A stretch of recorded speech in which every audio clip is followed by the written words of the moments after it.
Okay, so chapter 8, habits. So much information. There were only a couple of modules here, but they went deep and they really hung in there for a while to take you into a lot of information about how habits are formed. And as a leader, as a human being, if you're looking at ways of showing up to create new habits, we can talk about time management. We can talk about listening skills. We can talk about empathy. There are so many categories for leadership development in the workplace. I love them. I think they're all really great and valuable. Whichever ones you're drawn to, whichever ones your company is saying these are values of ours, we want you to build these habits. Now, don't you have a really deep understanding? It takes work to really identify a habit and then to ask yourself, if I want to build a new one or I want to replace something that's habitual for me, it's a process. And so here's what was interesting for me in this work around behavior change. And you've heard me say my first career was in health and wellness.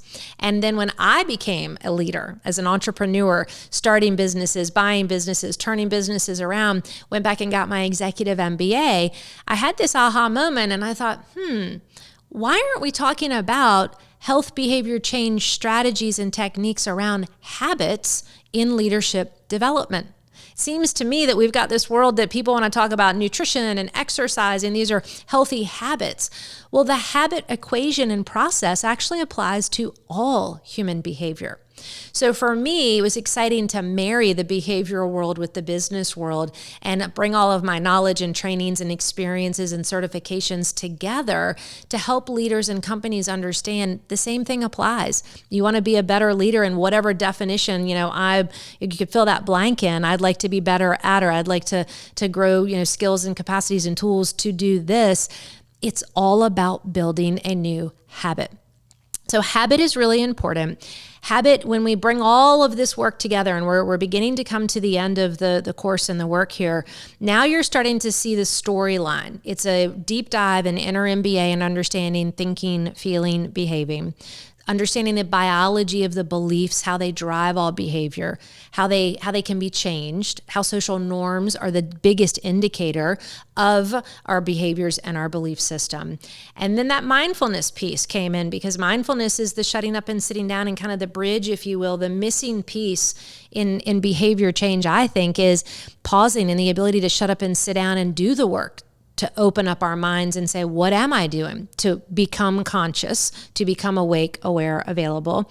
And as you begin to build that and you keep your brain and your mind and body engaged and out of the stress response as much as possible, you can now, in a calm, cool place, start to really evaluate your habits. And you can, with the work and the worksheets in this chapter, really start to get creative and be a little bit of what I call an existential detective. Look for different parts and pieces. Your leadership and leading your team and your team's behavior, all of it can be impacted if you take the habit loop and you look at it. So maybe you want to look at your cues, triggers, and reward system as a leader. Maybe as you start to evaluate your team members' performance, you start to ask questions. What are their cues, triggers, and rewards when it comes into their habit loop? If they're chronically late for work, if they're late on projects, whatever it is, if they're negative, if they give a lot of criticism, maybe you do, you can apply the habit loop to yourself as a leader, and also you can use it to kind of be a little bit in a safe space, a detective, to understand other people's patterns and habits and human behavior. We are all just dealing with habits. We're dealing with patterns. That's it. Separate the habits and the patterns from the actual individual that you're managing and working with, and begin to see if the mindfulness and the pattern interruption and the pause will allow you to see the humanity and the sameness, the similarities of the people that you're working with and the companies that you're working with and for, as opposed to going and looking at they're doing something that you would never do. Everybody's just playing out habits. We're just playing out our habits, our pattern loops.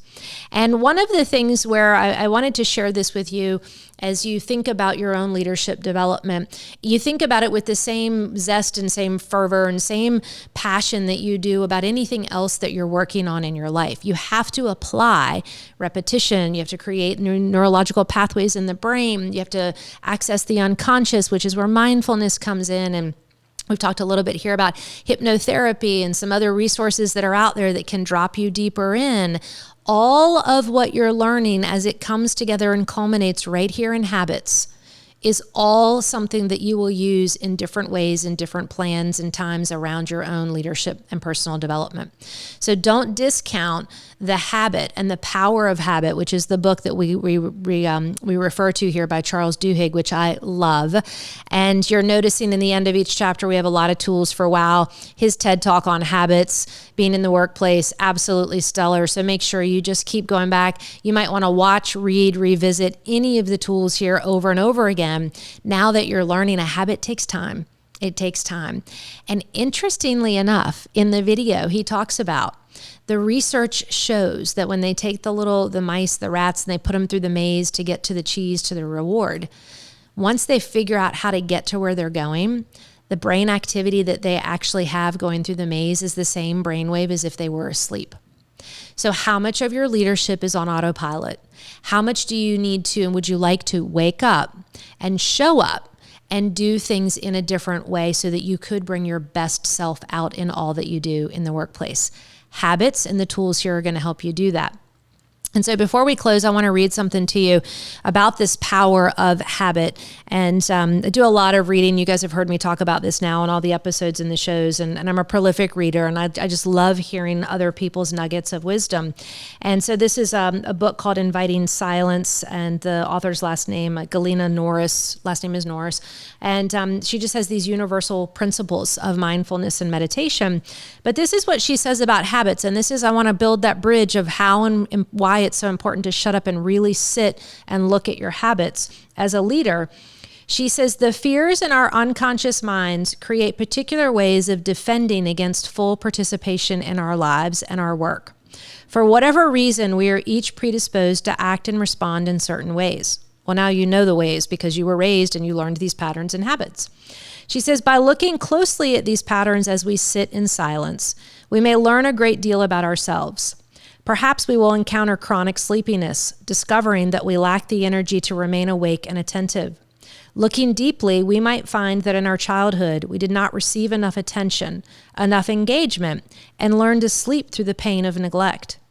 In silence, we may slowly learn to value and the value of participation with ourselves as if we were participating with others. We may find that we are measuring ourselves against others, comparing and monitoring. Looking deeply into our childhood, we might discover that we were asked to perform instead of being enjoyed. Perhaps we never had a chance to know the pleasurable people we are. In silence, we can let go of and feel our incomparable selves. We may feel chronic anger rising up, a hot gall. Perhaps we were not fully heard when we were young. We may have been shamed or treated unjustly. Our natural rhythms of behavior, self-discovery, or expression may have been broken in some way, leaving a residue of frustration in our mind, our body, and our spirit. In silence, we can learn to hear our forgotten selves. And I want to repeat that line. In silence, we can learn to hear our forgotten selves, to feel and respond to the deep levels of our identity that are surfacing at last.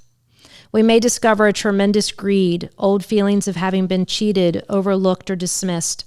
We may actually feel the automatic impulses which are the beginnings of our compensation for such feelings.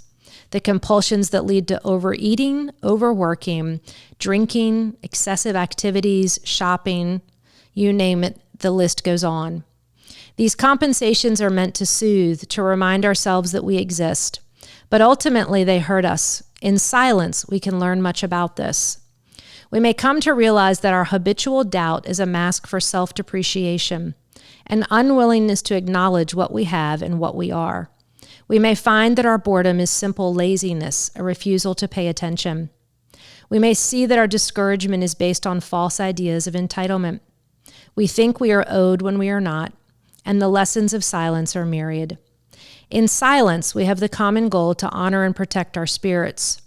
We are not being diagnostic or prescriptive with one another or ourselves. We are making profound room in ourselves and for ourselves and for each other. Then inner habits can come up as they will, one by one, and we can smile at them. We can suffer and sit with them. We can slowly learn to accept what we cannot change, and we can also slowly learn what we can change. More importantly, in the silence and stillness, we create the habit of looking at and honoring what is whole and good within us. And so I read that because I want you to know in the workplace, you're working with every single one of those behaviors and habits and patterns. Somebody somewhere is walking around, carrying things around inside of themselves they may not even know that they're carrying. And so when you can lead with compassion, when you can really understand your own habits, your own patterns, how it's the same for all of us, but wildly and uniquely different in how it shows up in each person, you can begin to separate the behavior and the belief from the actual human being. And you can begin to see how it impacts the bottom line of everything, their life, your team, your company, our society, the list goes on. And so if we can really listen to ourselves in silence, we can ask some of the deep questions that help us to cultivate that inner MBA, that ability to master our own behaviors and aspirations in a very mindful way. So we're almost to the end. We're moving into chapter 9. It's all about gratitude. I cannot wait to talk about it. I'll see you over there.